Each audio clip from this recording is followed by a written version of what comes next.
Hi friends, ನಮಸ್ತೆ. Welcome to my channel.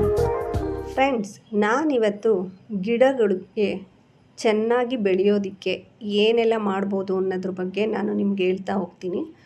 ನಿಮಗೆ ಗೊತ್ತಿದೆ ಅನ್ಕೋತೀನಿ ಮಲ್ಚಿಂಗ್ ಮಾಡೋದು. ಮಲ್ಚಿಂಗ್ ಅಂದರೆ ಈ ಥರ ವೇಸ್ಟ್ ಹೂವುಗಳೆಲ್ಲ ಇರುತ್ತಲ್ವ, ಅದನ್ನು ಪಾಟಲ್ಲಿ ಗಿಡದ ಮೇಲೆ ಹಾಕೋದು. ಈ ಥರ ಹಾಕ್ತಾ ಇದ್ದಾಗ ಏನಾಗುತ್ತೆ ಅಂದರೆ ಅಲ್ಲಿ ಒಂದು ಹ್ಯೂಮಸ್ ಕ್ರಿಯೇಟ್ ಆಗುತ್ತೆ. ಆ ಮಣ್ಣಲ್ಲಿ ಒಂದು ಲೂಸ್ನೆಸ್ ಬರುತ್ತೆ. ಮಣ್ಣು ಯಾವಾಗಲೂ ಗಟ್ಟಿಯಾಗಿದ್ದರೆ ಗಿಡಗಳು ಚೆನ್ನಾಗಿ ಬರೋದಿಲ್ಲ.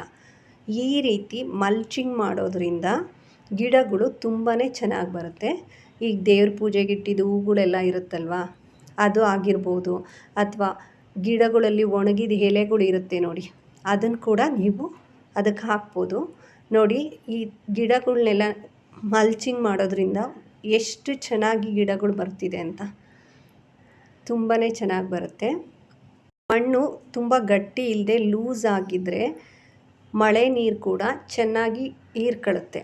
ನೋಡಿ ಎಷ್ಟು ಲೂಸ್ ಆಗಿದೆ, ಮರಳು ಥರ ಇದೆ ಮಣ್ಣು.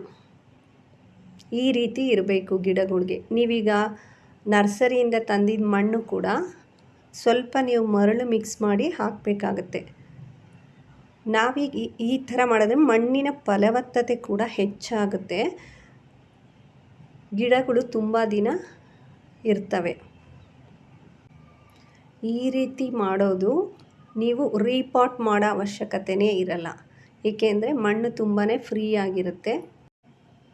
ನೀವು ಒಣಗಿದ ಮರದ ಎಲೆಗಳಾಗಿರ್ಬೋದು, ತೆಂಗಿನಕಾಯಿ ನಾರು ಬರುತ್ತಲ್ವ, ಅದನ್ನು ಕೂಡ ನೀವು ಈ ರೀತಿ ಮಲ್ಚಿಂಗ್ ಆಗಿ ಯೂಸ್ ಮಾಡಬಹುದು. Thank you friends, thank you for watching.